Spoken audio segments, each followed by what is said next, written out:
The Richfield Milling Company in Stanley County has been a staple of the town of Richfield for more than half a century. But small mills like this one are becoming more and more scarce. I think the smaller mills are. There might be a few little home mills around and all, but as far as little mills like this, they fade now. Joe Fisher's been around this mill for most of his 61 years, but the mill no longer grinds flour as it did when he was a boy. Instead, it mainly produces feed for livestock. But one product the mill has made since the early 1900s still remains: cornmeal. What is about cornmeal everybody likes? Well, it's just the taste of it. It's just, we were grown up with it, all except the younger generation. Yeah. And I think they get a bite of it, they'll like it. And the cornmeal made here today is made the same way as it was so long ago. It's rock ground. Well, actually, rock ground cornmeal is not a thing in the world except cornmeal that is ground with two stones, other than metal rollers. Well, now this is sort of old-timey way to do it, right? About as old-time as it comes, I think.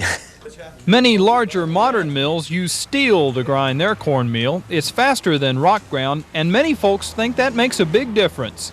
Well, a lot of people claim that if your mill goes through a heat or gets a little bit warm when it's grinding, it may not have quite the flavor that it has if it don't go through a heat. And when it's ground on a rock that's in good shape, it does not get hot. It does stay cool.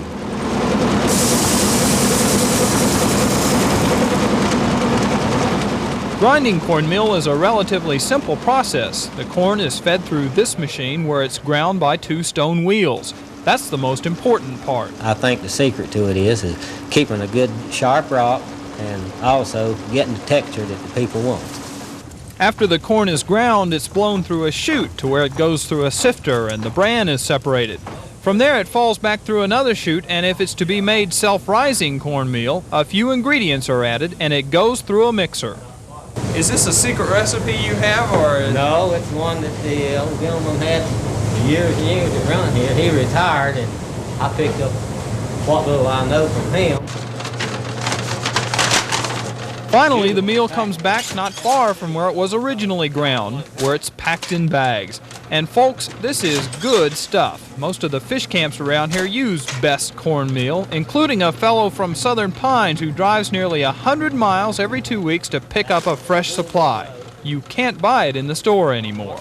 You like cornmeal products yourself? I certainly do. What's your favorite?